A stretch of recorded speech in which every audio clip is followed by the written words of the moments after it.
Yo, yo, yo, yo. Welcome back to the Real Man Group Podcast. I'm your host, Mr. Gray.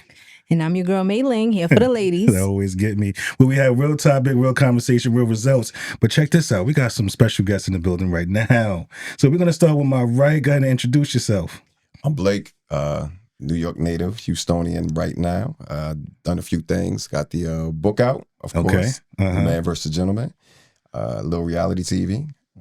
Little things going on the side. A little. Just here to make some things happen. A little. Listen, I don't need you to be on my show undermining what you have achieved. I need you to break it down for the viewers and listeners. Let them know who Blake really is. I'm just that dude. That dude. Well, check this out. So you might have seen this man on Ready to Love. You know, he's a published author. He got a book out right now. He just, he's just being a gentleman right now. So to my left, who I got over here? My name is India, coming out of Queens. Coming out of Queens. Queens. Listen, so all the Queens natives right now is going to be watching this. Queens get the money. Queens get the money. Long time no Queens cash. get the money. They're going to be looking like, you're not doing us no justice. So we got to do it all over again. Where you from? Queens. Queens get the money. What's up? So what we got? What's the vibe, Mei Ling? All right. Well, the vibe is hot takes and topics. Let's go. What we got? So today's hot takes and topics, we have headline, and D.L. Hughley reveals a tragic story about his child outside of marriage. Outside of marriage. So basically, that don't happen. Because black men don't cheat. But what's the story, though? What? Black men don't cheat. What's the story? We need the story to know if he cheated. You know what I'm saying? Like, what's the story? Break it down. So basically, black men don't cheat. Black men don't cheat. He stepped outside of his marriage, infidelity, of course. And I believe the son died. He was killed by the baby mother's boyfriend. Yeah. So, but listen, let me check this out though. I heard about this story, and what's interesting about this story, Blake, is this. Check this out. She tried to extort him. She said, "Listen, if you don't put me on your life insurance policy, I'm gonna go to the wife." Women. I mean, women. You ain't think she was gonna walk away with nothing, did you? Women. But Queens is quiet, so I guess she just, acclimated she rolling her to eyes. it. She ain't quiet. She rolling her eyes. I'm watching her boil over there. I was like, gathering my thoughts because that's definitely not something that just comes from women. Men do things like that all the time. Exactly. Well, okay, whatever. Look at Imam Shumpert right now. Who? Imam Shumpert. I don't know who that is. Look at Offset. I know who it is. Offset. Offset? Yeah. Okay. So they're coming for the women's money, right? It goes both ways. Okay. So I guess this is the reason why we hear battle the sexes. But we didn't start it yet, okay, ladies? We didn't start it yet. We're going to get to that point. All right, what else we got? What else we got? Hot takes. Also, we have Kanye West. My guy. Kanye says that you can lose a few games and still win the championship. Ooh, listen. Say that again, please. You can lose a few games, but still win the championship. Bars. So do you think that Kanye is saying that because he's trying to recreate or reinvent himself? Nah, that's life. You know what I mean? Like you can't have wins without losses. Losses. Okay. Otherwise, you don't have wins, right? Like Absolutely. if you ain't had a loss, right, you can't have a win. And how can you celebrate all these wins if you don't know what it is what a loss feel like? Like you got to be at the bottom to look up and say, I want to get to the top. Shout out to Ye, man. He's been on your hot takes for a few episodes. Yes, he has been trending. I love Ye. He has been trending. What else we got? Next we have reports predict that 50% of women aged 25 to 45 will be single by 2030. You know it. 2030. Why do you say that? Because that's not even a new stat. Like that's been going on for 2 years now. Only thing that's going up is the number of women. So what do you think it is? Do you think the men are becoming more picky and choosy when it comes down to relationships, that a lot of these women are going to be single? Like, what is it? Are we there already? No, listen, hold on. Let's go. Let's go. We got to dance a little bit. We got to dance a little bit. Right. I believe, on other shows, don't look at me that way. You're giving me that Mei Ling look, but check this out. Because I'm waiting to hear what's going to come out of your mouth. I know, but I'm always ready. You know that. I'm always ready, locked and loaded. I believe that a lot of men today is being more conscious of the type of women that they are dealing with, right? So I'm not saying that the older you get in terms of women, they get washed up. I'm not saying that. So are you saying that men are starting to realize their worth? Yeah, absolutely. Okay. I think it's a little deeper than that, though. I'm not going to leave it there. Okay. I'm going to put a little bit more on that. Go ahead. I think being like the oldest here. The oldest? Yeah, the oldest. Oh, shit. Yeah, being the oldest here. I think, 25 forever. Who that? Mei Ling. Mei Ling. That's right. I'm the baby of the bunch. 25 again. I think that, belated happy birthday, by the way. Thank you. Of course, of course. What's the vibe? Still I think we have a Scorpios. difference in the culture between men and women right now, right? I think that men traditionally, and when I say men, I'm not saying every single man. Let me clarify that. I'm going to say man, I'm going to say woman. I'm not saying every single one. Yeah. I'm just saying the majority, right? I think men haven't really evolved too much over the past 20, 30 years, right? You're a provider, you go to work, you do these things, right? I think women have evolved over the last 50 years, right? Going from being homemakers to being independent to having jobs to being business owners, right? I think the art of like the relationship has gotten lost in there. How do you deal with the man, right? Like whose role is what? Do you have roles, right? Now you have to negotiate within your relationship what the role is, right? Whereas I think because men have been the same, they've had the same expectation all the way through.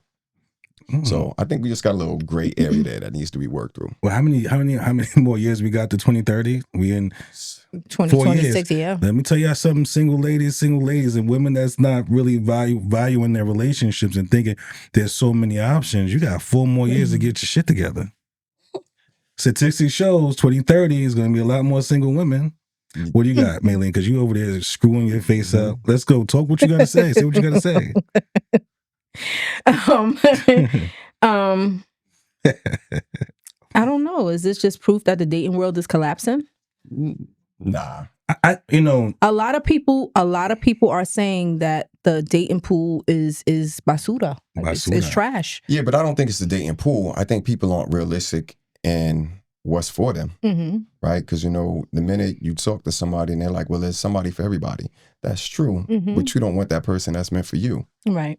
Everybody's holding out for something that is better not aligned with. Right. Exactly. The grass is always greener. Right. Do you think the grass is green on the other side? No, I don't, but I think people think that. Yeah. Because it's options. Like in our last episode, we touched on New York City being the hardest place to find love. What's your take on that? Do you think that's something that's legit when it comes down to finding love? I do. You do? I do. Okay.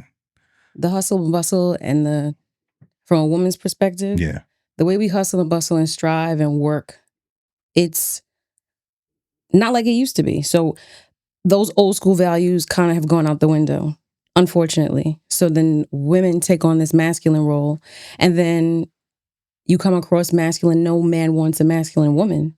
Ding, ding, ding. But yet she's carrying the load of a man. So then how do you balance that? So I'm gonna jump in on that, of course. Well, hold on. This is just a preview, y'all.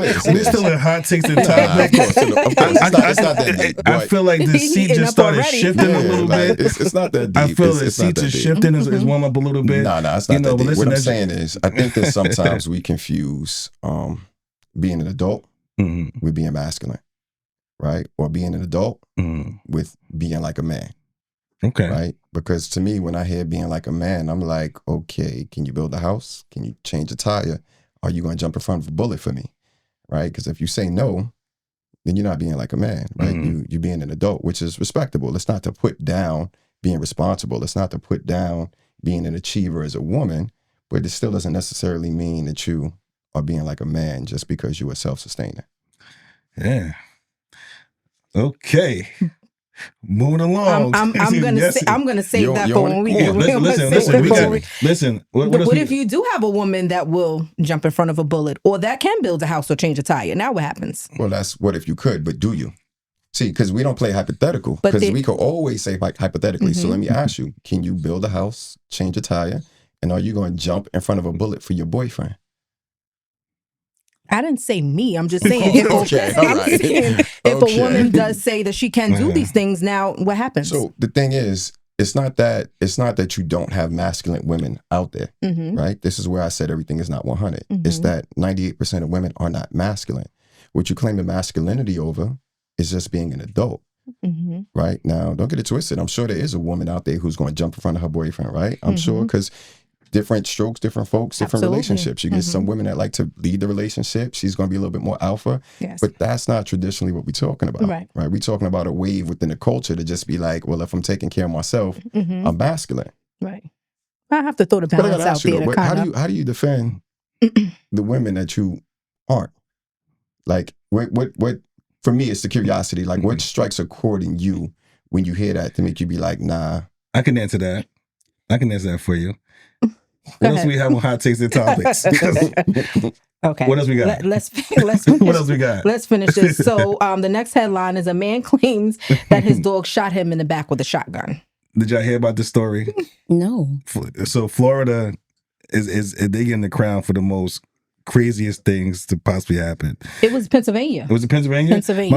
My fault, Florida, my fault. Pennsylvania. I know the Gators is It's usually there. snatching up kids and A Florida man. Gators running around crazy, but it happened where? It was Pennsylvania? It was in Pennsylvania. So, I mean, like, what happened? Allegedly, this guy was home. He's cleaning his weapon. He puts the weapon on the bed, but it's loaded and ready to go. And apparently the dog jumped on the bed. And when the dog jumped on the bed, the shotgun went off, shooting the man in the back. He was taken to the hospital, stable condition. They operated and all is well. So. But was there anybody else in the house?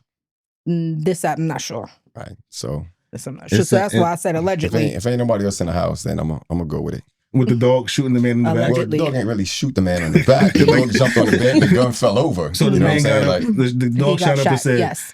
I'm going to shoot you in your ass. No. The dog caused on the it. bed. He caused it. Right. The gun falls. Right. Yeah. Just like you hear all the time, a gun going off. Kids or somebody's playing with a gun, it goes off. And so apparently the dog jumps on the bed and the gun went off and shot the man in the back. Yeah. But raise your hand. Who believed this story?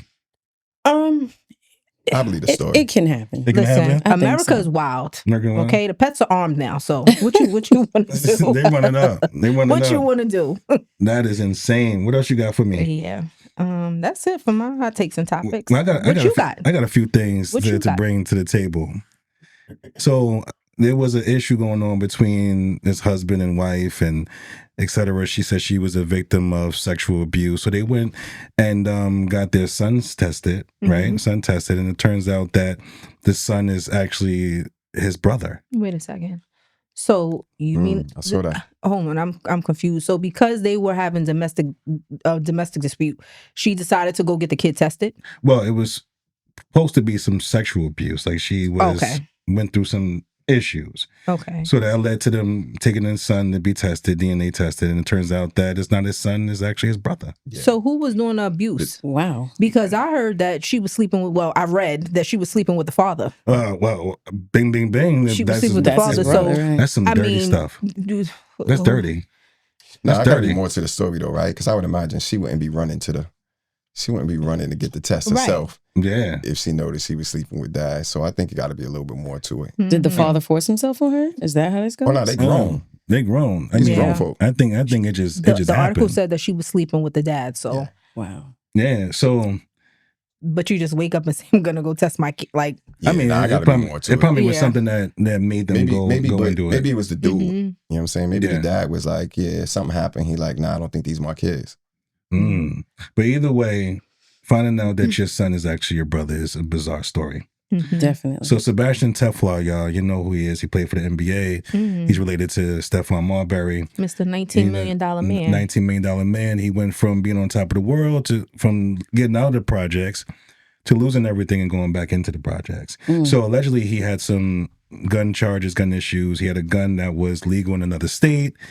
He was coming into New York or New Jersey. The gun was in his bag, and then I think he was driving or something like that. But either way, he got some gun charges and he lost pretty much everything. No NBA team wanted to deal with him again. We spoke about this before on our last Hot Takes and Topic. And some people just can't leave, they can't leave the hood where it's at. When you come up in life, you're dynamic. You have to change. Yeah, your circle has to change. That's right. Who you hang with, where you hang out. You're still hanging out in the projects. You're still hanging out with the same crowd of people. Yes. That's not going to work. When you get an opportunity like that, how can you just throw it away? I would really like to know. You know what? Because, I feel like people have these roots and they feel like they tied to the hood. They have to get back to the hood. They have to be in the hood.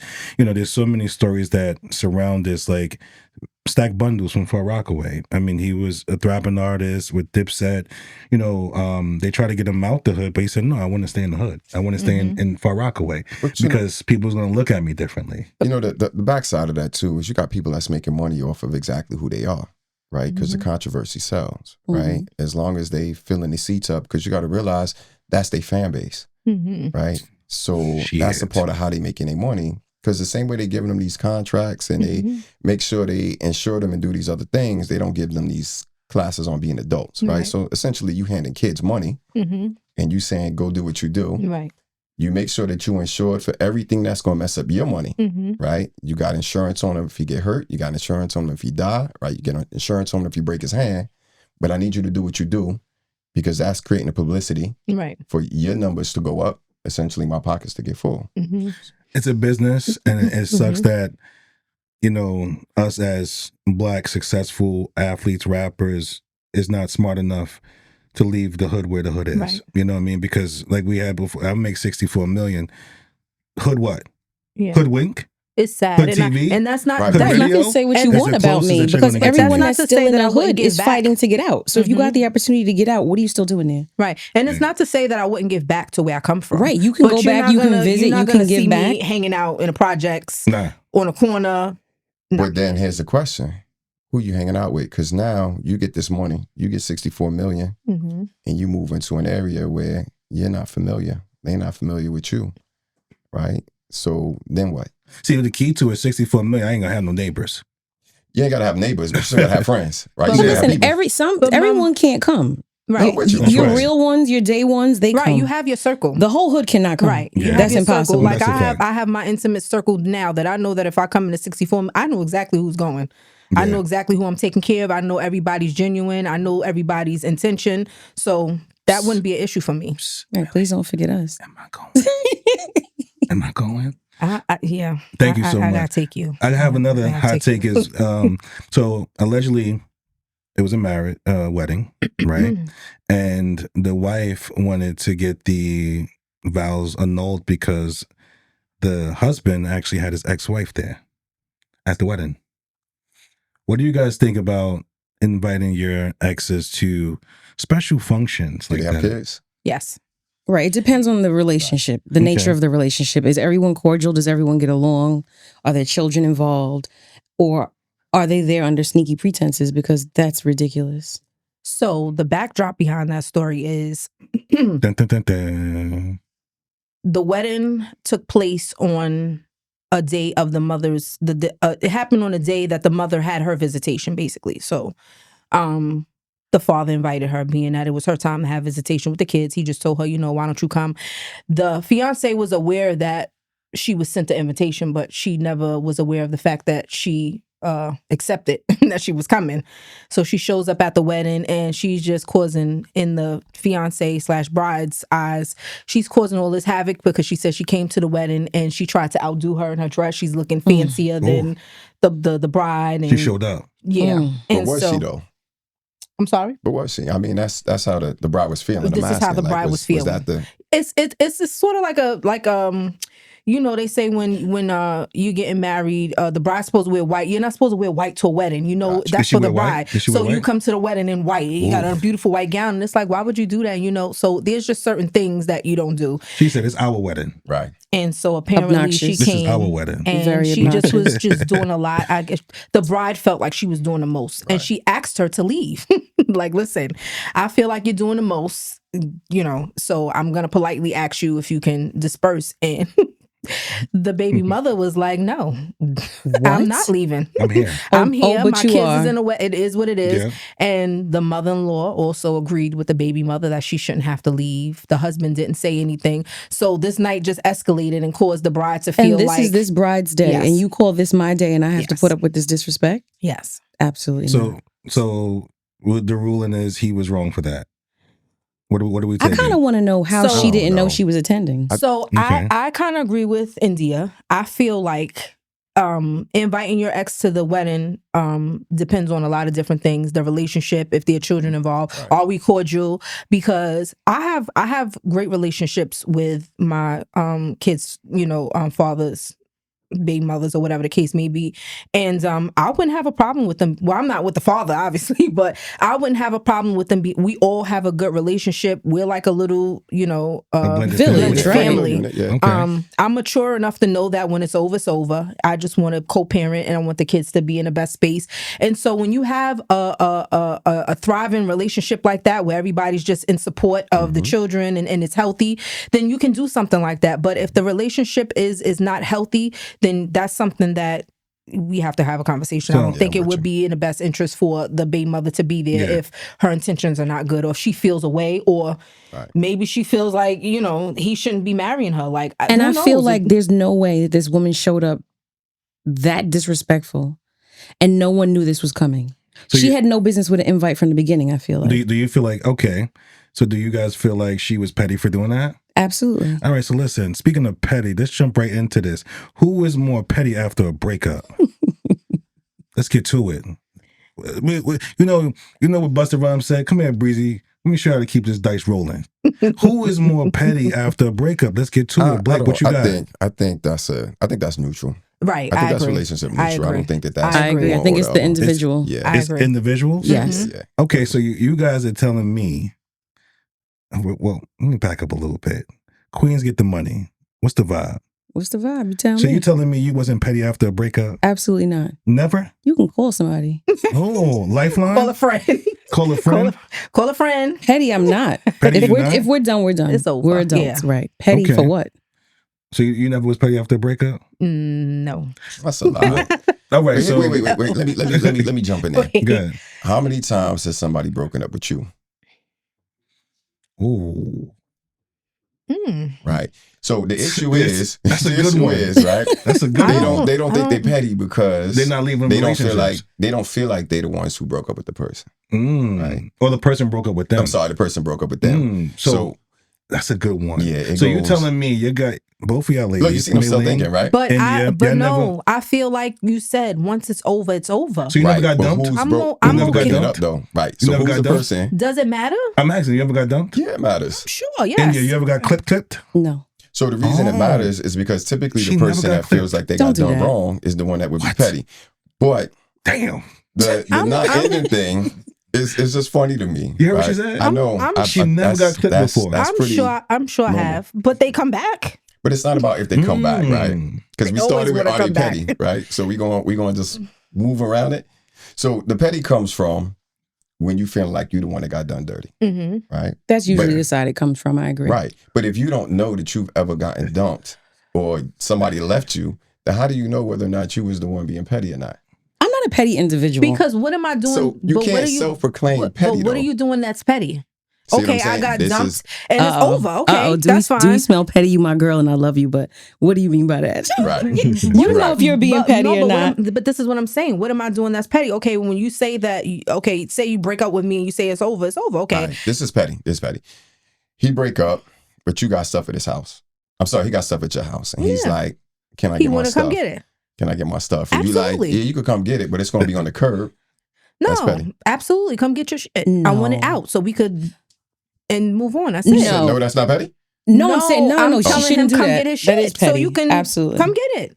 All right. Are you giving him a time when he got to come get it, or can he come get it? I had somebody break up with me or call themselves breaking up with me, and then their mother called me like, "Oh, he needs to come get his stuff from your house and this, that, and the third." And I said, "He has the key. He can come here whenever he wants and get his shit. I'm not holding it." She was like, "Oh, I didn't know that," and I was like, "Yeah, are you on my line? He can come. Right, he can come get it. And when he comes to get his shit, he can leave my key. Like, what's up?" Yeah. Why are you even calling me? Of the story no. missing. And then she just was like, "You know what? From now on, I'm gonna mind my business," because he had me thinking that he couldn't come get his stuff. As you should. I said he has the key to my house. When he comes to get his stuff, he can leave my key and take it, and it is what it is. Like, I'm not holding on to nobody that doesn't want to be helped. I'm not doing that. And I don't need to be petty because I don't have a problem with getting somebody.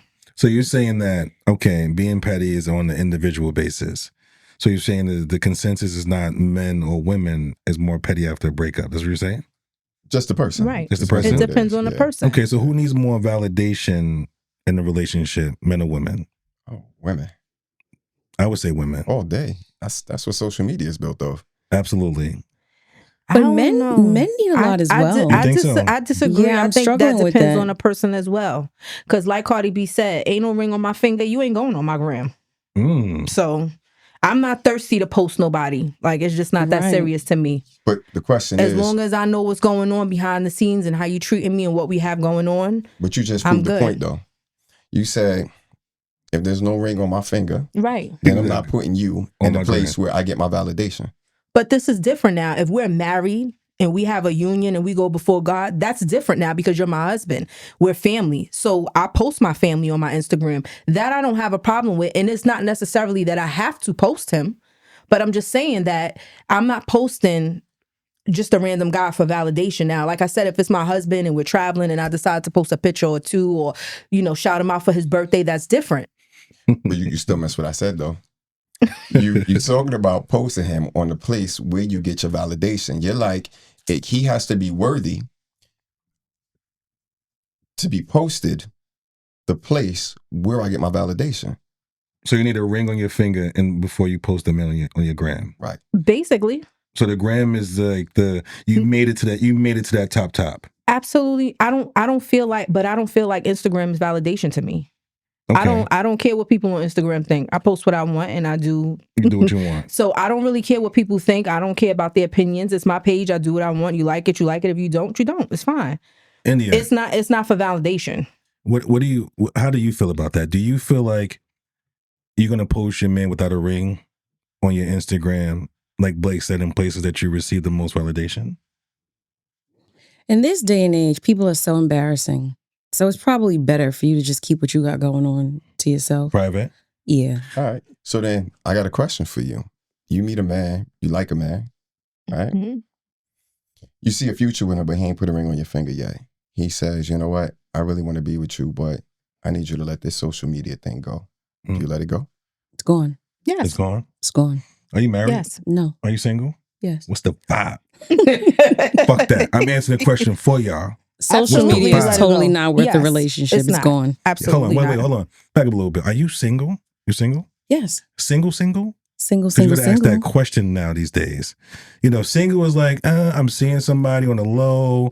He comes through every now and then. He knows his job. That's my eater. Well, everybody got a friend with a job. We human. You know what I'm saying? But am I single? Yes, I'm single. All right, so are you emotionally available? Yes. You are? Yes. You smell good. Thank you. I try. I washed it. Your knee look good through those pants. Yeah, I'm shooting my shot. Don't be peeking at my knees. I'm single. I like girls with pretty knees. You got a pretty set of knees over there. Thank you. Welcome to the Real Man Group podcast. Thank you for having me. Queens get the money. Long time no cash. Biggie or Nas? Biggie. Oh no. I'm bugging out. Nope. She said the right answer. No. Okay, stop. Let's be clear. Listen. I like both. Okay. But I'm gonna be honest, I'm a Queens girl, and I know they're gonna kill me for this. Yeah. But Biggie's one of my favorites. No, I can't lie. I can't lie. India, what's the vibe? I mean, I'm not gonna sit up here and be a liar. No, that's good. That's good. So, Biggie, that's right. Queens, you can go in her DM if you want to. Brooklyn is in the fucking building. I don't care about what's going on. Brooklyn is in the damn building. So I got a question for you, India. Why do women say I'm fine knowing that something is wrong? I'm fine. Do you know how much tension and problem that create? I think because we don't want to deal with it at the moment. Oh, it's on your time.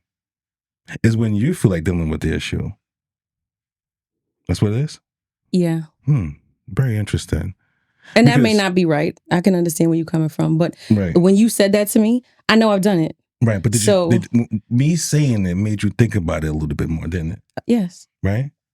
What's wrong, babe? How you feeling?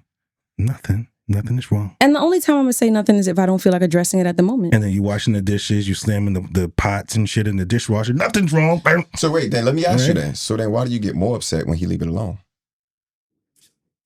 Well, who said I do that? You said I do that. I saw the look on your face. That you gave it away with the look on your face. No, I'm a processor. I need to process it. Right, give me my couple of minutes. I need my couple of minutes and let me process it. You like, I'm fine. And I will literally be like, not right now. Give me a minute. Like, cool. He go back to living his best life. You got to care a little bit more than that. See what I'm saying? So, you got to show a little more interest than just cool and go play your video game. What is that? Video games. Because if you said you good. Video games. Do whatever you do. Reading your book, play your video games, walk the dog. But if you say you good right? What we hear is... I'm not going to say I'm good. I'm going to be like, give me a minute. I need a minute. I don't want to talk about this right now. Mei Ling, what about you? Mei Ling.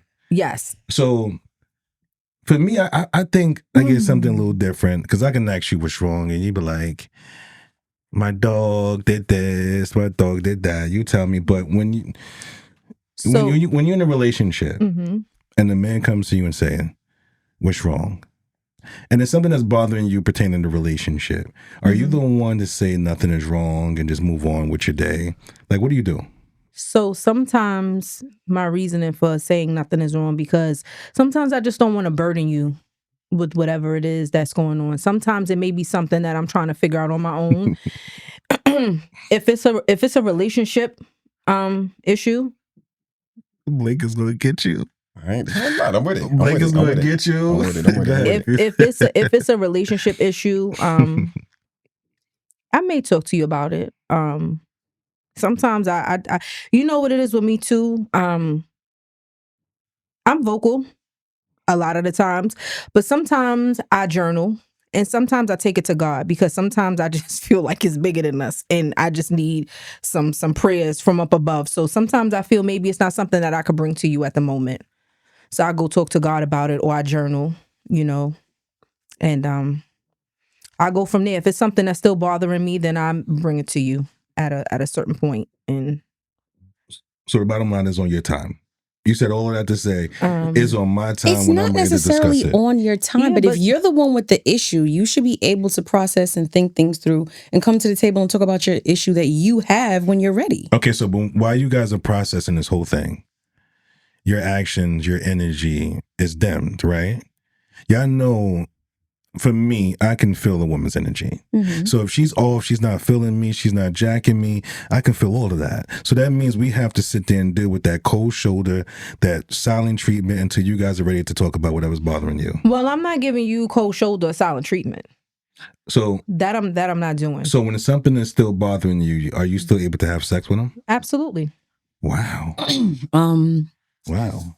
Step in the room. Depends on how deep the issue is. Okay, so are you the type of person when there's problems, an issue in a relationship, don't touch me, y'all lay, back to back? Like, what's the vibe in your house when you are trying to process Again, I think things? it's how deep the issue is. If it's a real serious issue that's really weighing on me, how can I turn around and have sex with you? Okay. So the bottom line is women are emotional creatures. I hate to admit it, but I am. Okay. But some men are as well.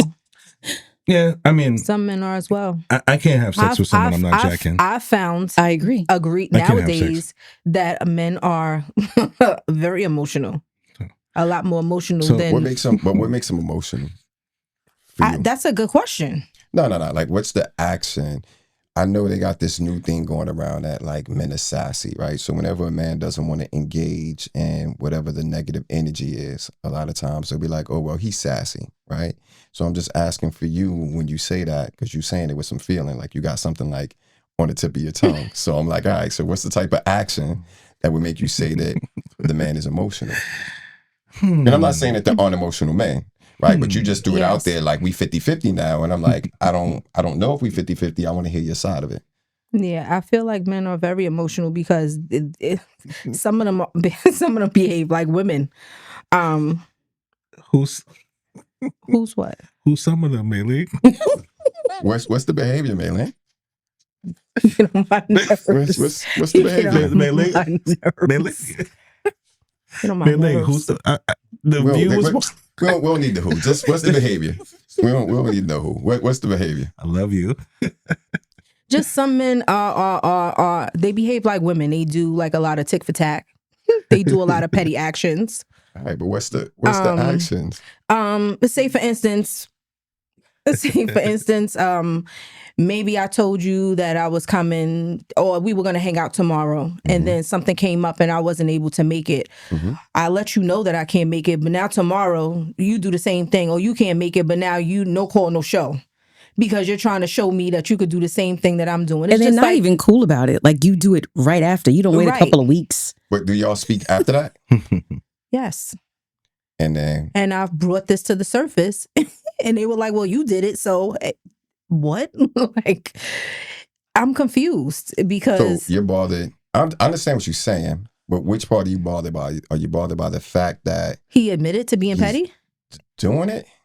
Or that he admitted to being petty as a man? I think some people, just period, men and women, I think they think the way within relationships is to give people a taste of their own medicine. And they feel like, well, if I show you what it feels like, then you'll understand me and be able to do it different. And sometimes I think that's necessary. But right, because where's the communication? Where's the communication? Like we talk all the time. I'm a big communicator. I don't have a problem with communicating. If you tell me that, you don't like the way I'm doing something, like I'm the type of person that if you tell me that I'm doing something wrong, if you pull my collar to something, I'm gonna fix it. At this big age that I am, sometimes we don't know when we're doing something. So if you pull my collar to and you tell me X, Y, and Z, I'm going to keep that in mind and know that, you know what, this makes them feel that way. I love this person and I care about them. So I'm going to be mindful next time when I do X, Y, and Z because I don't want to make them feel in a way and I don't want to hurt their feelings. So if you communicate to me and you let me know what it is that I'm doing wrong, then I'm going to fix it. Now, all you had to do is communicate this to me. Why is it that you need to be petty or give me a dose of my own medicine? And then it's not once or twice. It's a continuous thing. And it's just like... Especially when what she did wasn't intentional and she was considerate enough to call and say, I can't make it. So understood. So at what point do you just say, look, we're not compatible? Right after. That's a good question. Immediately after. Right after. This is not that. Yeah. Right. India. So...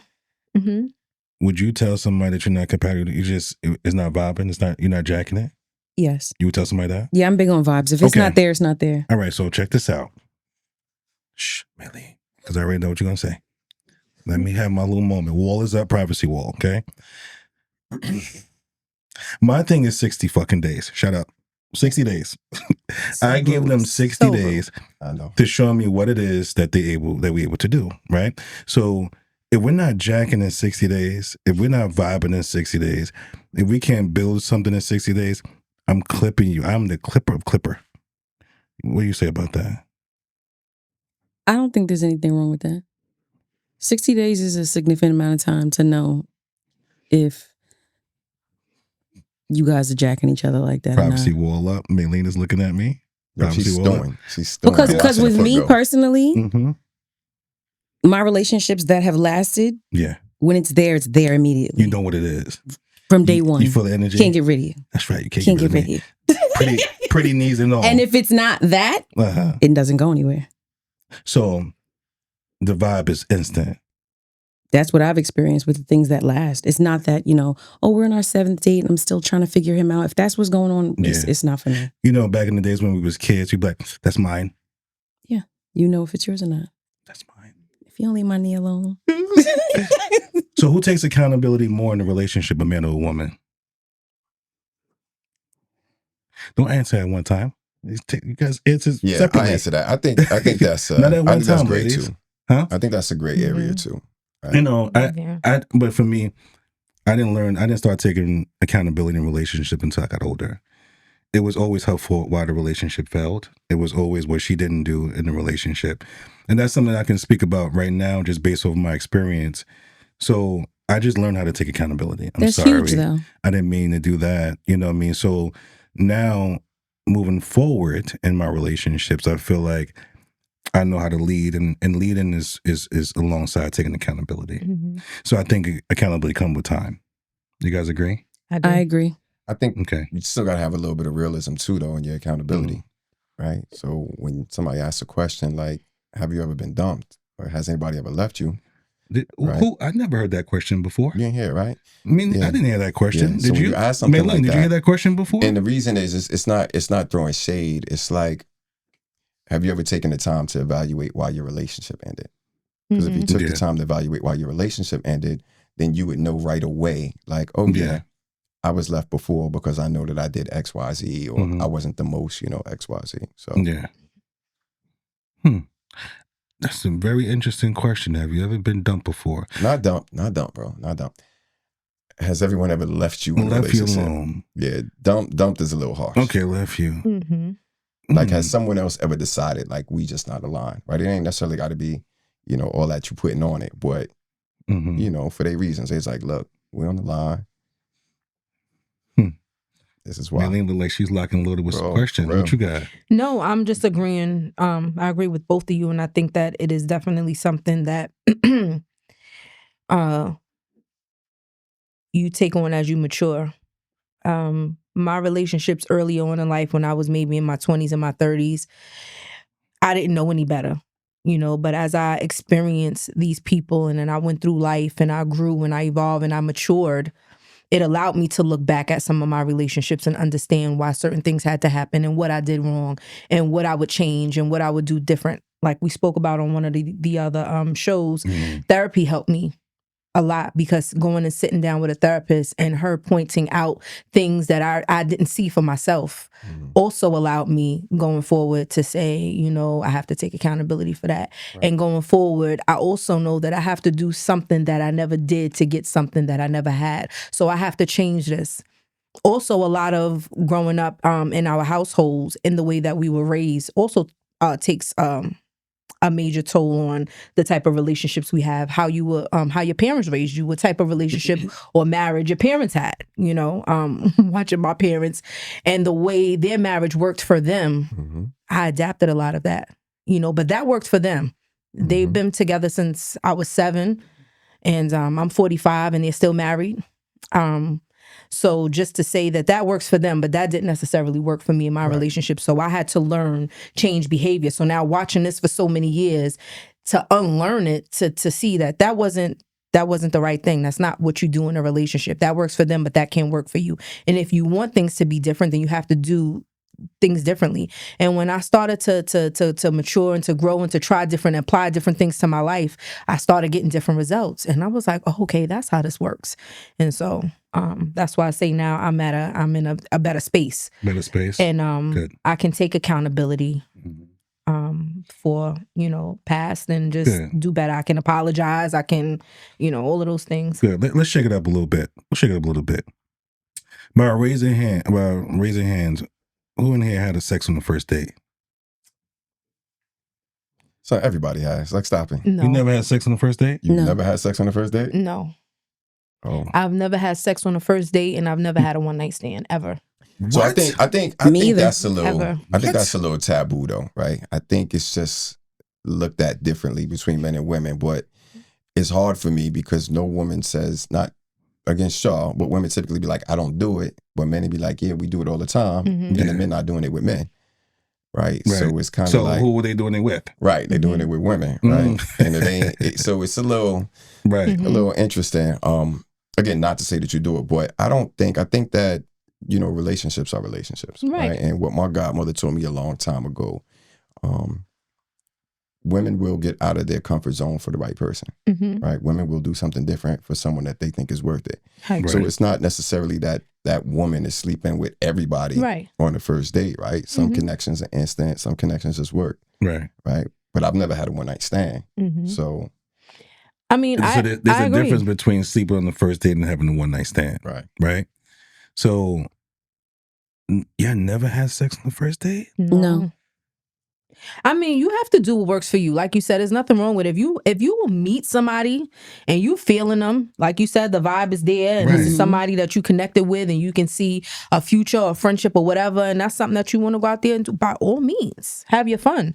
It's just something that I never, you know, consider doing because of the simple fact that it just has never happened. And I'm the type of person that I have to be able to look myself in the mirror the next day. I can't just lay down with a man and give him my body first date or just for one night. Right. Like, I think that's the misconception, though. It has to sit with me because I feel like this is my temple. And I can't just allow somebody to enter it for one night. Right. So just for pleasure. And I can't just allow somebody to enter it not knowing what we're going to be afterwards. I'm not saying that you have to be my boyfriend right afterwards, but you can't just sleep with me and then that's it. And then you go on about your life or you sleeping here, there. That doesn't work for me. Like I said, this is my temple. I respect my body and I love it. And I want to share it with someone that I care about. And I know that, you know, even if things don't work out, but I know that was my intention. Right. Or that we had a connection. We vibed, you know what I mean? That we hung out, we enjoyed one another. Right. It's not because we had one tequila too many at the bar and I'm going home with you. It's insane to me. Yeah, no. With me, sex is big and comfort is huge. You have to be comfortable with the person. I meet you, I'm not comfortable with you, you're a stranger. So you never was a thought. So it's not about being a didn't go thought. through your, no, but I'm just saying, listen, you know, I hear this a lot. I never had a whole phase. You know how many women out here saying I never had a whole phase? I always been a good woman. I always did this. I always was in relationships. So you never had a whole phase? I would say no. Biggie said, I see some ladies in here tonight that should be having my baby. Do you think he knew everybody in there? You said Biggie is your best artist, right? Yeah, but he can say that he's a man, but he can feel that way because, like he said, it's seen as okay for men, and men seem to be very comfortable doing that. So it's not that it's okay in that sense, right? That's what I always wanted to clarify. I think that there's a misconception, like when people say sex on the first night, everybody thinks it's just, I met you, how you doing? You have sex with the person, and it's like high five and you walk off, right?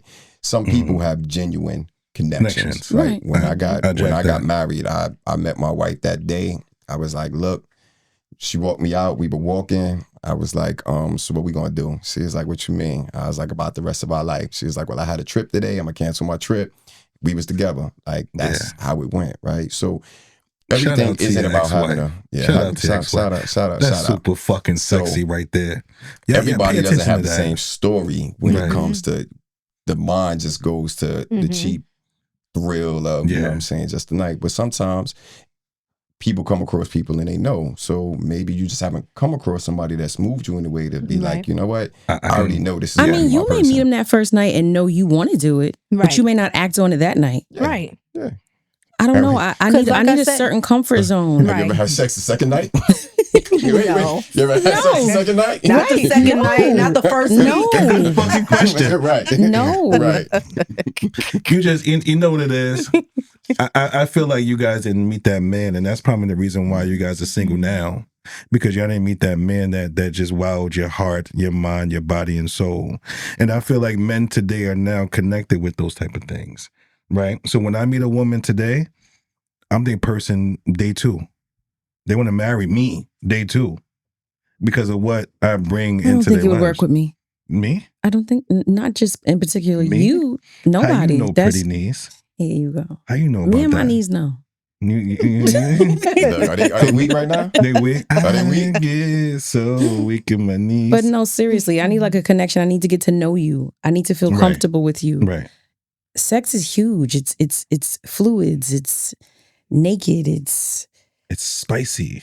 It's wet. Yeah, you can't just do that with everybody because you had an attraction. No, you cannot. Not. So this goes to my next question for you guys. Do you guys believe in love at first sight? Do you believe that you say you know instantly? You said that before, so don't try to take it back. But do you believe that you can fall in love with somebody the first time you see them? No. No? Mm-mm. So what's instantly? Yeah. Okay, so if we're out and we're maybe on a date or you're out and you meet and you're vibing for the night and the vibe is good, it's not like across the room I laid eyes on him and then boom, I just know. We're literally engaging and encountering each other. We're getting to know each other. Right. That's what I mean. Like when it's there and you can converse all night. Next thing you know, the sun is coming up and you're like, oh wow, how did we get here? Right. One of those nights. Not because you looked good from across the room. That's not what I'm referring to. So what about love at first conversation? I still say no. I need more. What do you need? What more do you need? I need to know more. I need to know who you are. I need to know where you're from. Okay. I need to know your background. I need to know what your intentions are, your interests, right? What kind of music you listen to. Okay. You know, what your upbringing was like. I need to know all these things. Mei Ling. Yes. Why the hell are you so quiet? Because I'm listening to India. This and here is my swag. I agree with everything that she's saying. So, India, do you think you have a wall up? No. You don't think so? What the fuck is this? I don't. Do I come across that way? Because no. I was about to say, I kind of feel like people say that to me. Well, because I'm listening to how you process liking somebody, right? Or vibing with somebody. And I know for us as men, it's a little different. It's a little bit of what you're talking about, but we take in who you are, right? The conversation is going to be the second part. It's how you talk, how you walk, how you dress, how you being respected in the room, not being respected in the room. That gives us the sense of who you are as a person. We allow ourselves to take that part in. Yeah. And once we comfortable with that part, we could see she not talking to everybody. We could see she just turned down 15 people. We could see she's not trying to get attention in here. That furthers our intentions to be like, you know what? This is somebody that actually takes serious to get to know. So when I'm hearing you talk about it, I'm just thinking about it in reverse. I'm not trying to throw shots, but I'm just thinking about it in reverse to say, well, you said if you see him across the room, you're attracted to him, but that's not enough. But that's enough to get conversation. You have a conversation, you have good conversation. It's not enough. But that's not enough. Yeah. To lay down with him? No, not necessarily to lay down with him. Well, that's kind of what the question was. No. Said love at first sight. Well, I still would have to go with no, because maybe just because I haven't experienced it, so I can't say yes. I'm a conversationalist, right? Somebody over there across the room told me that I was a hopeless romantic the other day. Very. I'm not going to say who it is, but he just told him himself. I love love. Mei Ling knows this too, right? I love love. So I can meet a woman today and fall in love with her quickly. I mean, it's something I got to work on. I got to control my emotions or whatever, but I get attached to a woman pretty quickly, especially if the vibe is there. So I know off the rip, I want her. It's what happens after I get to know her even more. And it's not just physical attraction either. It's like, if the conversation piece is there, you got me. You have to keep me there. You got to keep me. I was just about to say, is that why you get rid of them in 60 days? Because you didn't take the time to really get to know them? No, I do give them my undivided attention. I do give it to them. I do give them enough time to show me what it is that is hitting for. But my clip game is serious because I don't wasted too much time in relationships that I shouldn't even wasted 5 minutes in. So my clip game is serious. That's standard. That's standard. I think that, when it comes to dating, I think that's how most men operate, right? And that's why most women feel cheated, right? Because the man traditionally is the one who's courting. He's the one who's putting himself out there. He's demonstrating who he is, right? He likes her, but as time is going on, when he's realizing that he doesn't like her, he's now taken away from what it was. He's now backing out because he never really got an opportunity to figure out who she was. But that brought up a really good question for me, for you, Mei Ling. Yes. You said there's a lot of emotional dudes out here nowadays, right? He just said that he's a hopeless romantic. Well, I said he's a hopeless romantic. Yeah, he just told you like question my whole world. he will open himself up quickly. Yeah. Right? Because he doesn't want to be closed off to somebody that he's interested in. Right. Respected. I think most people operate that way. He just goes a little deeper, right? Yeah. So when you talk about these emotional men nowadays, is that something that you would consider an emotional man? Good question. Does that become a negative now? Yeah. No. So what I was talking about with the emotional men wasn't you, because you and I have a relationship. We talk all the time. We bounce ideas off of one another. We talk about life and things of that sort. I don't consider you an emotional man. What I was speaking about when I said emotional men are, like I said, with the tick for tack things. Like, I just find that a lot of men are behaving like women, like things that you would expect a woman to do, I find men doing. Like nowadays, whereas women are expecting flowers and things of that sort, it's like the men want flowers. They want pedicures. They want to be taken on shopping sprees. They want, and I'm just being joking, because at the end of the day, I don't have a problem with spoiling my other half. I don't think that's what it is. I think absolutely that you should spoil each other. So that's not what I mean. I'm just joking when I say this, but I just mean that men are just, I don't know what it is, or why is there a change or the off balance. Like I said, with this gentleman, where he just finds himself, instead of communicating with me and just saying, listen, when you did that made me feel this way, or I didn't like it, so that way I can address it, or like I said, it wasn't intentional. You do the same thing, and then it's a pattern. Like, you continue to do the same thing. It's like you're punishing me for this one time that I wasn't able to make it, or whatever the case may be. And it's just like, what are we doing here? Like, and then and then I tell you, like, the things that you're doing are petty. Like, you're being tit for tat. That's immature. Adults have conversations. We put things on the table. We come to some sort of meeting. We say what we're doing going forward, and that's that. But you're like I said, you're being petty and this back and forth, this exchange. It's not cool, and it just kind of it's a turn off. No, and I'm with you 5,000%. I'm not taking away from that. But I think what happens is, I think when women have an experience with one man, it becomes all men, right? So instead of you being like, oh, this dude I'm dealing with, or this dude I dealt with was a petty dude, the question becomes, why are men petty? I disagree, because I don't think that all men are petty. I just was making a statement because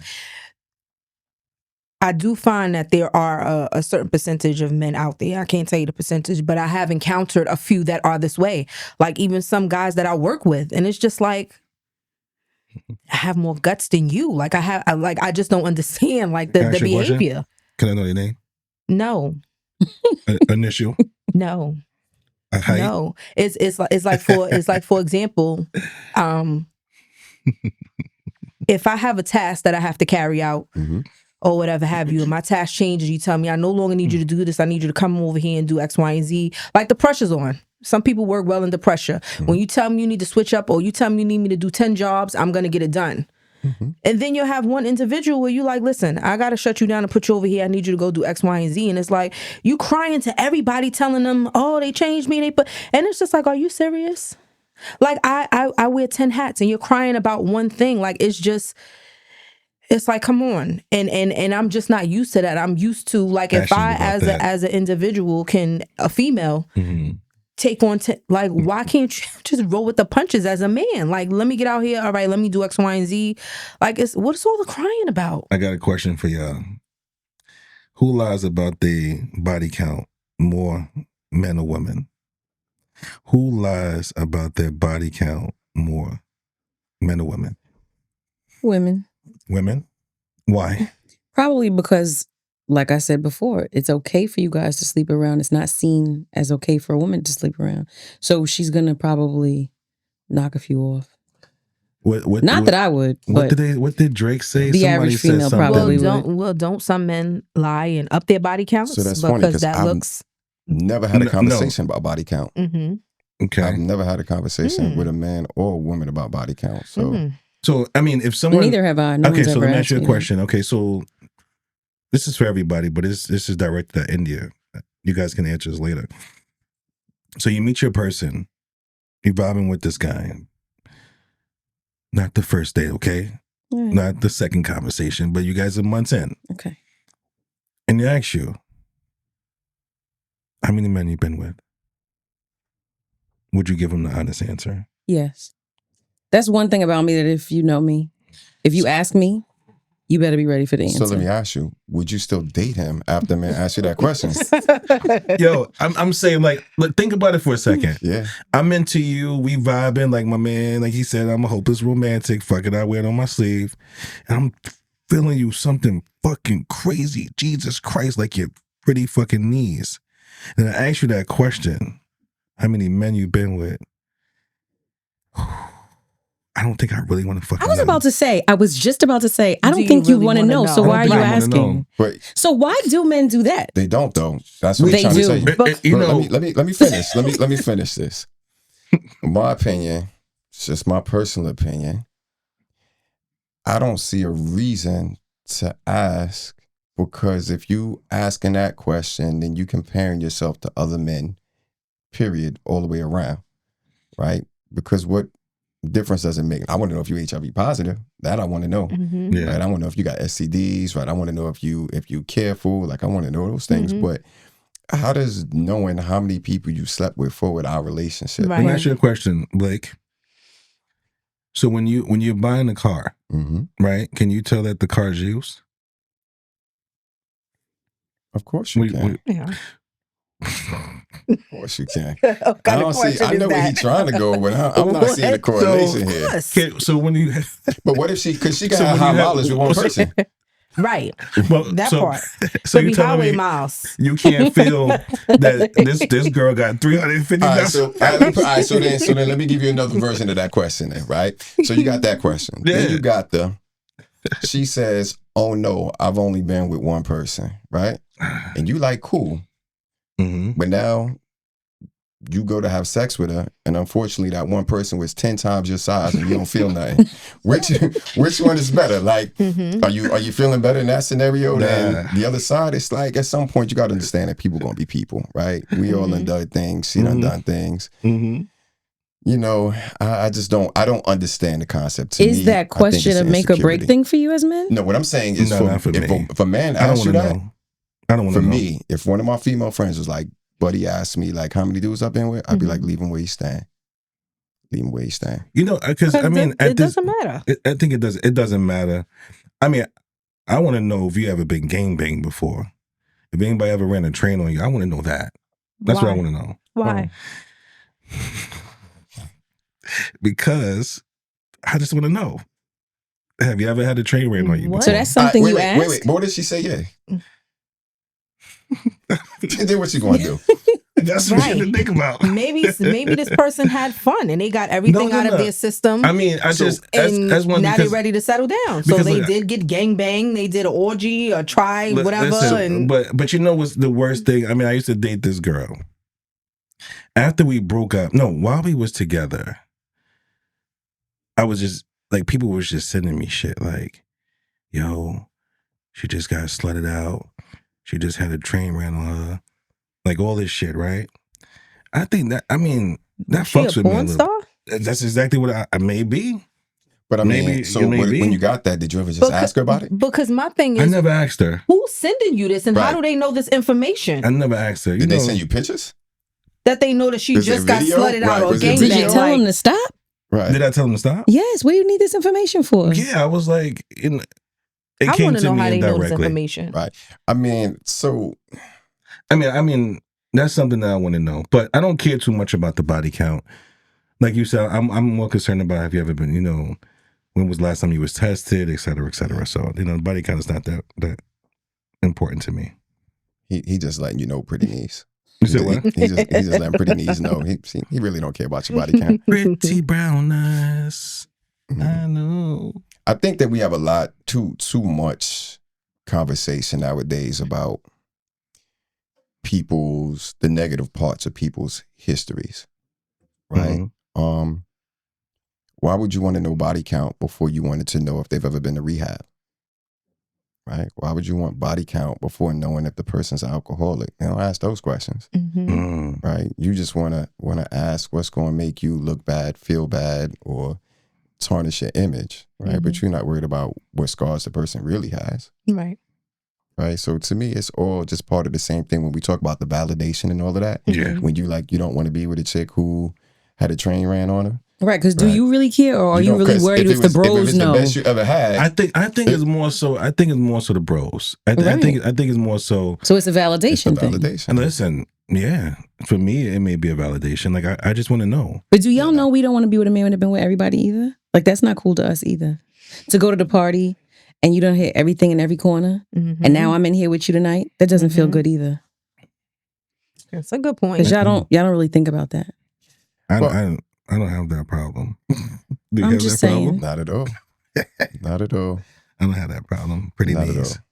I think though that comes down to your choice though, right? You can't really be mad that the dude that you chose hit everything in the room because you chose him. Well, you walked into the room not knowing until you got in the room. All right, but then do you stay with him if that's how you feel about it? Well, that's a choice you have to make. Definitely. That's a big girl choice. Yeah. It's like people gonna be who they are.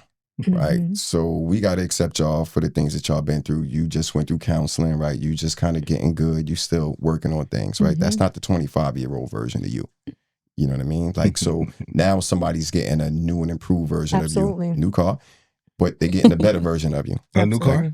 New car, the new and improved version of her. Okay. Now. New car. Right? New tires, new brakes, new rotors. Upgraded, certified pre-owned. Certified pre-owned? Certified pre-owned, right? So now you're a better version of yourself. So should that person hold the windows that you bust out when you was 25 against you today? Right. You know what I mean? And I think it goes the same way when you talk about, the men who have been with women, whoop, whoop, whoop, right? It's like, all right, so they had a phase where they were single or where they just came into money and they were doing what they were doing. But people don't really talk about the character of the person anymore. Nobody talks about character. Nobody talks about the quality of the person. Right. You know, it's just what they look like from the outside. Who doubles back more? Who circles the block more, men or women? It has to be both because you're doubling back with each other. Nah. You think so? What do you think doubles back more? So you're telling me women double back Yeah, more? I think women double back more because their decisions, their initial decisions are emotional. Hello. Hi, I'm Mr. Gray. And I'm Mei Ling. Here for the ladies. I'm Mr. Gray. How you doing, Mei Ling? Ooh. What's the vibe? Now, you gonna tell us you gonna tell us your experience, or you gonna tell us the temperature right now? Yeah, I know. She over here. I gotta check her temperature right now. I gotta stick the thermometer in her. What's the vibe? You're so fool. I know. I think that I think men double back just as much as women do. That's my experience. Because like I mentioned earlier, you know, you leave for various reasons, but you always want to come back. So for you? Yeah. So the men always want to come back? Yeah. They're like, damn, it's unfinished business here. Yeah. Why? I think that because in a relationship maybe we can't get it together and we're at that space where we're bumping heads, and so they think that sometimes the best thing to do is leave, but then it's like once you leave, then it's like, dag, you know, it wasn't as bad, or maybe, you know, you want to work things, you want to try again, you want to get one more shot, you want to see if you can fix things, so then you double back. So do you differentiate between that and just taking space or taking time? Like what if we in a relationship and I feel like I just can't reach you right now, so I'm gonna step back for a couple of days or for a week because you unreachable. And now that week go by, now I come back and I'm like, I missed you. I've been thinking about you. Are you better? Are we good? Are you ready to talk? And I want you down. Is that considered doubling back? Because I think we may have two different definitions. I think that that's just stepping away and taking a break. Week is not enough time to say doubling back. This is. So how much time has to pass before you consider them doubling back? This has been months.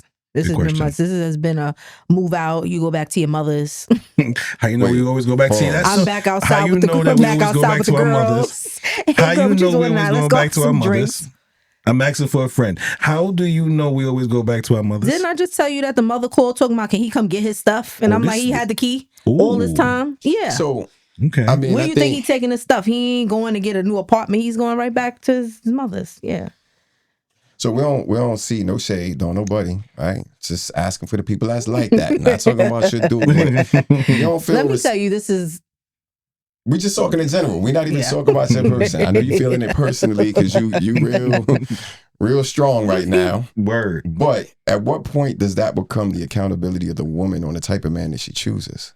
Absolutely. But we're talking about a 27, 28, 20-year-old version, whereas this is before the growth and the maturity and the evolving and the therapy comes into play. So at this point, you don't know any better. Right, we've all bumped our heads along the road. When he leaves and he goes back to his mother, you back outside with the girls, you hanging out and partying, and then it's like as soon as he comes knocking back, it's just like, oh, you miss him, you take him back, and now because you've been apart for this time, you feel like you missing each other and you want to try again, but those issues or problems are still there. They don't go away.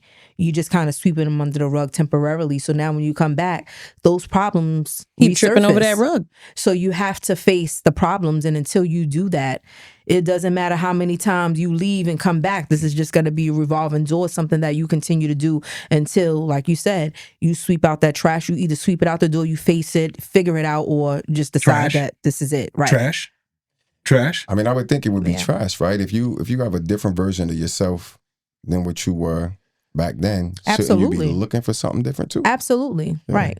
Yeah, absolutely. Yeah. But like I said, we talking about 20 years ago. Gotcha. She's over here like, yes, bitch, yes. She's just not doing it. Yes, bitch, yes. That's what I'm doing. I see you over here. Yes, bitch, yes.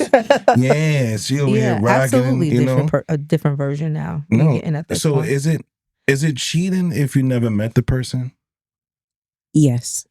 Is it cheating if depends you never what you're doing? Why are you asking what that? Like, are you communicating through like DM, email, such like that? Is that what you mean? Okay, because you said if you never met the person, so how are you communicating with this person? Okay, it could be through DMs. It could be through Messenger. Yes, that's a form of cheating. She could be a pen pal of mine. What are you doing with this pen pal? Is it considered cheating if you've never seen the person? I think so, yes. What do you think? Why are you communicating with another female outside of your relationship? Do you answer DMs when people DM you? No. Okay. So if I show you my DMs right now, I know we went through this the other day. Didn't I send you some stuff? The questions that I'll be hearing, didn't I send you some stuff in my DMs that people were sending me? These dudes are so lame, my guy. I already know. I mean, Mei Ling is a baddie. I already know. These dudes are so lame. Listen, if you're watching this show, step your listen. You know your first step playing basketball. No. I got you one. I wrote a book about it. I wrote a book about it. Like, you know that first step in basketball, like when you first, that shit is the most important step. And these dudes is like fumbling, man. I'm like, oh, Jesus Christ. You know what? We're going to do a whole show of all your DMs one day. And we're going to dissect them because they on your body. So let me ask you though, with that, crazy social media, you got that. You have a problem with your man because we're talking about the how they gonna meet, how they gonna talk. You got a problem with your man liking other women's pictures? No. Good question, Blake. No. Look. No, you can like it, but you should not be under there with heart eye emojis and all of this nonsense. You can like something, you can admire something, but let's not overstep our boundaries. You keep it respectful. Half naked up there. Keep it respectful. See up there, she posing half naked. You know how they do on the gram, and your man is just going through, scrolling through, liking all of the ones that he finds attractive, that he likes. You have a problem with that? It's not going to feel the best to me, but am I going to raise the roof over it? No. But if you're under there commenting and sending certain emojis, we have a problem. Is it something that you would have a conversation yes. about? And what would that conversation look like? What's this? Yeah, can you explain it? Jesus Christ, I hate when they do that. But why? Like, no, I would just be like, baby, because you know what? I don't want to jump to any conclusions. So maybe if I ask you what this is, you can give me some clarity on what this means. Now, what if he say the heart emojis? What if he say she has a fat ass? I like it. I like her titties. She had beautiful lips. Well, the crazy thing is because I might be like, her ass is fat. Damn, babe. Like, she do got nice tits. Like, I'm that female. I'll be on there with you looking like, damn, she's a baddie. So, don't have a problem with that. But like she said, keep it respectful at the end of the day when you're in a relationship. Yeah, why is my man under her pictures like a hound? That's crazy. Here's the second part to that. You post on social media, dudes like your pictures. Do you like back those likes? Depends. Why? Oh, wait a second. So when they like what you mean? So like when they commented they like your picture, then you like their comments. Depends. It depends on what the comment is. What if it's just liking your page? Do you like the comment? Do you like them back? It depends. What's it depend on? So if you are feeling that individual and you want to start communication. No, I'm saying you're in a relationship. You're in a relationship. Oh, no, like absolutely not. No, so it goes both ways. I have people that comment on my page. Like I said, if it's an innocent comment, then I'll like it. But if it's something where they're kind of getting a little slick or derogatory, it's like, no, I'm not gonna like that back because that's not respectful to who I'm with. That you're commenting and saying this, and then I'm liking what you're saying. So it's kind of like I'm engaging or I'm inviting. So if you like that comment though, how is that different than your dude commenting on somebody else's page? But this is what I'm saying. You can't keep it respectful. Like she said, no heart emojis and all of the craziness, but you can like a picture. Nah, hear what I'm saying though. You said that if the person says something, the dude says something, but you don't deem what he said disrespectful, right? Then do you have a problem when your man comments on another woman's pictures and he's not being disrespectful? Okay, what's he saying?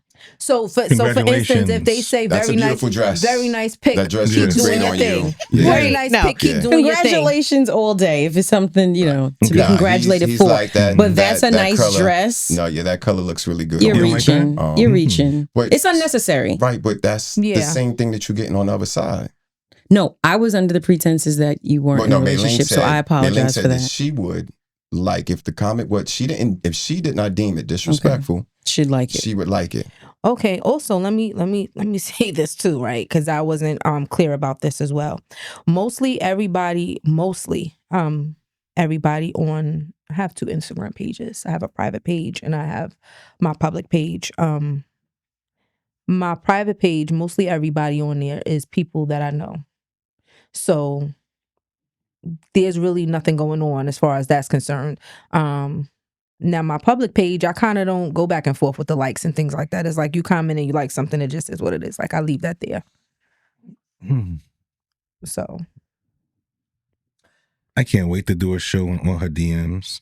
I got some wild DMs too. But hold on, because all of those DMs that I sent you, remember, they're sitting in there's a part of your message box where you have to go in and accept the message, or you can decline it and they won't know.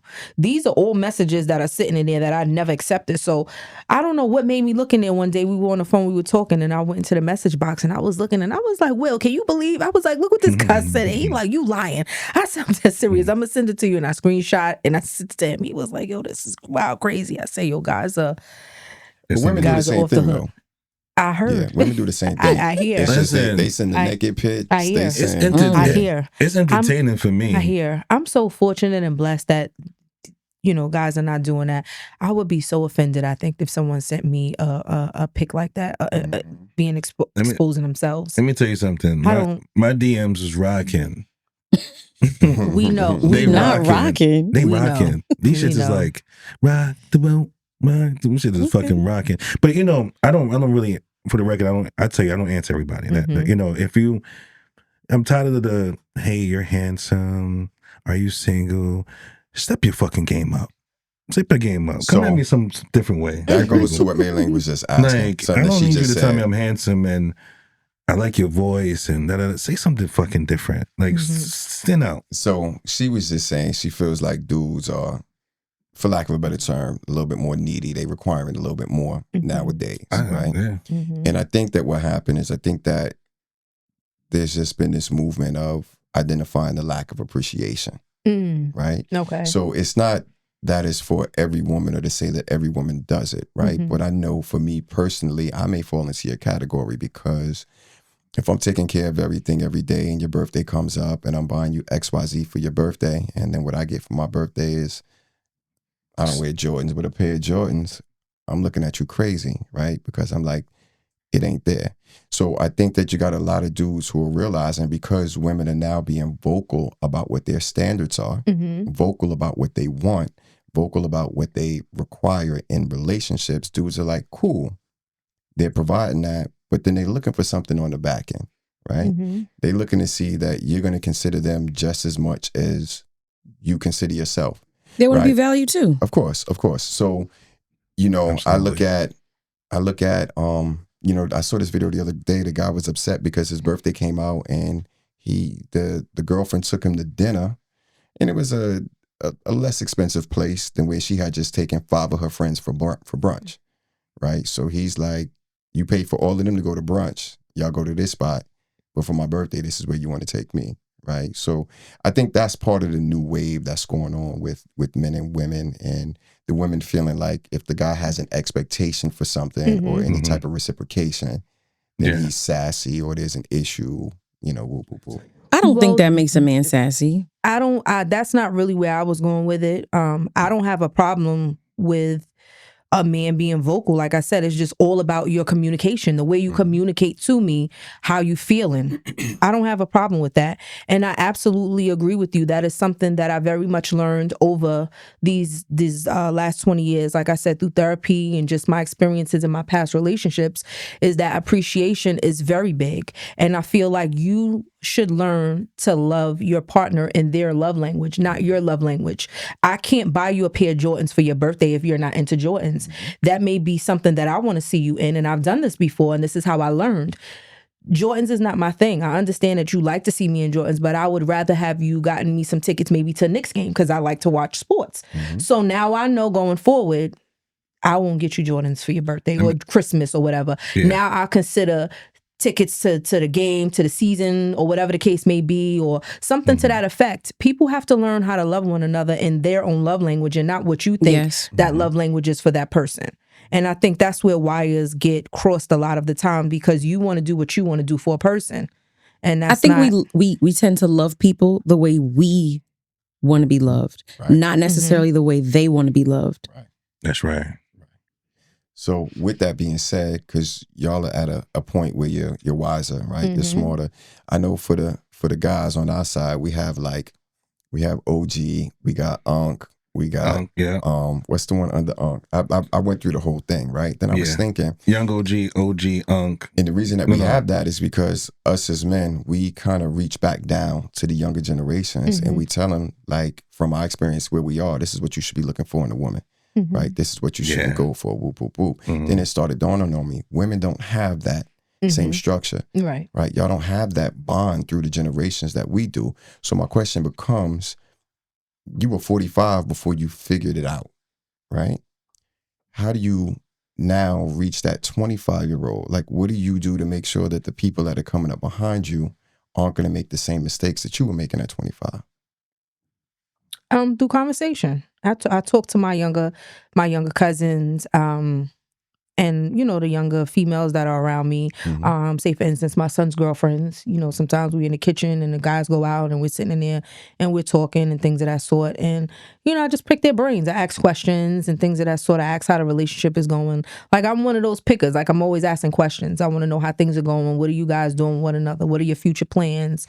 You know, and so hearing certain things, or sometimes they may come and just talk to me on their own, you know, and I give them, again, the advice that I wish somebody would have gave my 25-year-old, you know, self, which my mother did, you know, but like I said, me just mimicking her for so long, and then her finally breaking down, like, you can't do what I do. You have to find your own lane. But like I said, now it just took so many years of me unlearning. I try to give them the knowledge that I have now, you know. So why do you think women don't have that same lane connection, right, with the younger women? Do you think it's because they compete with the younger women? What do you think, India? That's a good question. No, I don't think so. No. I haven't personally experienced that, and I don't feel I give that off either. There's no competition. No, I feel like, personally, I think that we're just lacking the matriarchs. Like, me at my young age, I'm considered a cougar, so they say, or I'm considered an auntie now at my age. I don't feel that way looking at, you know, when I was younger, looking at my aunts and thinking that they were older and things of that sort. I don't feel like I'm that, but I'm considered an auntie or whatever the case may be. But we don't have the older generations that we used to have. We don't have the well, I know in my family we don't. There's no great grandmothers. There's no grandmothers. There's no older aunts or the elders that we can go to and, you know, get that advice or whatever the case may be. But I think that's extinct. I think once we get over 40, we're expected to be that, right? That's why at the OG age for men, and I think I recognize it's different for men because we get to bask in where we are in our life, right? You could be a silver fox if you want to, right? You can be dope at 60, 50, 40, you know, all the way through. I think society makes it different for women, right? But y'all still don't have that. Like, I still see 40-year-old women competing with 25-year-old women, for instance, right? Like, I don't find as many women that still be great, still be gorgeous, right? Still do what you do, but sit down in the fact that you are now more knowledgeable about life and presenting in those circles in those ways. Right. And that's what I'm asking. Like, we go out anywhere where there's a vast range. The men respect the men for where they are. But you got to realize, too, that the generations are different nowadays as well. I was going to say, some of these 25-year-olds are not receptive of what we're trying to give. And I don't think they're even seeking guidance. Drop. They want to do their own thing and be their own person. Unfortunately, so it's just like, I'm not taking what you're trying to give. Like, I'm good. Right. And a lot of them feel like they know what they're doing. Right. So it's just kind of like, all right. They're not even asking questions. They don't really want guidance. Right. A lot of them are seeking the guidance from social media. And that's the route they're taking. And it is what, and I'm not saying that's everyone, but I think it's a lot of them. Definitely different. So I think what happens, at least for the men, I think when the younger generation sees somebody that they aspire to be, that's when they decide they want to listen to that person, right? Yes. Each person reaches somebody different. And them. That's kind of where I'm going with, is it a competition amongst women, right? Why don't the generations under you, and also did you, why don't you look at someone 10, 15 years ahead of you and say, that's who I want to be as a woman when you're out, right? Like, that's why I'm saying, is it a competition? Like, can you think of a time when you've seen a woman who's been like, you know what, I like her, she has grace, she has this, I love the way she carries herself, I want to talk to her to figure out who she is and what she does. Because that's what the dudes do. Yeah, right? absolutely. I have the men come up to me all the time, like, bro, respect. I like how you move, you know, whoop, whoop, whoop. Where can I get a suit, right? Yeah. They're hungry because they're going off of what they see. So I'm wondering, is that something that you guys do? And if you don't, why do you think it is that happens that way? I'm not saying that it doesn't happen. I just personally don't feel that it's often enough because, like I said, a lot of them are just not receptive. They don't want the information. I just feel like a lot of young women are out there just doing their own thing, and they feel like they have it figured out, and they in their own lane and they're doing their own thing. And I just kind of respect it. Competition, definitely no. I don't want to be 25 again. Me being where I am with the mental capacity and the maturity, my experiences, where I'm growing, where I'm, continuing to grow my path that I'm on. I don't want to be 25 again. Like I'm comfortable. I'm in my space. So even down to me, like some of the women that I'm dating, I say to her, I'm like, I wish they had a conversation with you, right? Because I just feel like your experience in life, just your relationship and your core, your foundation, when it comes down to what it takes to be a woman, one, and what it takes for a woman to value a man, two. I think those are the two most important things for not even just young women, I mean women today, is to understand how to value a man, right? And how to be a woman. Because I can say, Blake and I, we're men of certain age, right? We meet a woman who doesn't have the core. We're like, clip. The core is the most important part of a woman for me. She has to possess the certain qualities. I'm not going to give away to camera because I don't want nobody mimicking my shit, but I don't want to give anybody the blueprint. We discussed that. I don't want to give nobody the blueprint. Easy on it. Yeah. I'm not making it easy for y'all. It's the core is what's important to me. We can sit here, we can talk for hours and hours, guys. There's so many things that we didn't touch, and I would love the opportunity to have you guys back, to further more this conversation. But I want to just close this episode out with this question, okay? Who dates more for lifestyle, men or women? Women. Women. What do you think? We'll get back to you. Blake? I mean, I'm gonna go with women. I think okay. It's just traditional, right? That's why you have chivalry. That's why you have courting. That's why you have dating. Listen, Mei Ling, who dates more for lifestyle, men or women? Women. Women. Because a man could date a woman that works in McDonald's, that, works in Starbucks, that did a phenomenal job. She acknowledged him. She smiled at him. She made him feel important. And from that point, that man would give this woman the world. So for us to sit here and identify who dates more for lifestyle and is women is something that we need to think about a little bit more. But my whole thing is just this, right? Because again, we're in a different generation right now. And a lot of women, I have to shout out my ladies out here. There's a lot of fucking female bosses out here. It's a lot of females out here doing their thing. Yes. And they're very well established. Cribs, financially, homes, cars, money. And a lot of them date regular guys. It's not about, because I'm providing my own lifestyle. So it's not about your lifestyle, because I've already created the life that I want for myself. Okay. So now I just want somebody to share it with. And a lot of women are there. So guess what? Thank you for tuning to the Real Men Group podcast. I'm your host, Mr. Gray. And I'm your girl, Mei Ling, here for the ladies. Point proven. So make sure you guys tune into the next episode. It's going to be phenomenal. We have some great guests coming on the show. Make sure you guys follow, subscribe. Yes. We're doing some big things popping over here. Big things are going. Big things going. Blake, close it out with your book. Let's talk about your book. We can't let you go without your book. So let them know what the vibe is. The Gentleman's Code. It's the man versus the gentleman. Gentleman, MEN, not MAN. It's a book that I wrote for young men. I was inspired by my own boys. I have 3 boys. And it was just kind of the life lessons, the things I needed to get to them.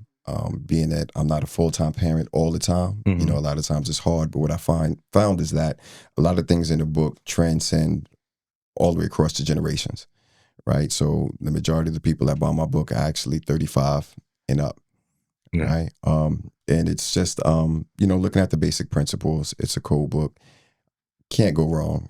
You can find it on Amazon. I think I have a link to it on the site as well. So you can catch me on the IG at champ, CHAMP_Fenimore, FENIMORE. Side note, that was your porno name when you was growing up. You know, I'm from Fenimore Avenue. So it was the name of your dog, your first pet in the street you grew up on. Dope. Champ Fenimore on IG. Okay. India. Where can the viewers find you? You can find me on Instagram at its_India. Okay. Because they're going to be looking at them knees. They're going to want to see what the vibe is with those damn knees that Mr. Gray keep fucking talking about. You know, listen, phenomenal episode. I really appreciate you guys taking time out of your busy days to be here. And I just can't wait to have you guys back. You know, thank you so much for the insight. I learned a lot from this episode here. And I can't wait to take it back and practice it. You know what I mean? And thank you for calling me a hopeless romantic. Of course. She called me an emotional being. You know, I just got my ass handed to me on this episode. But thank you so much for being here. And thank you guys for tuning in to the next one. Peace. Appreciate it.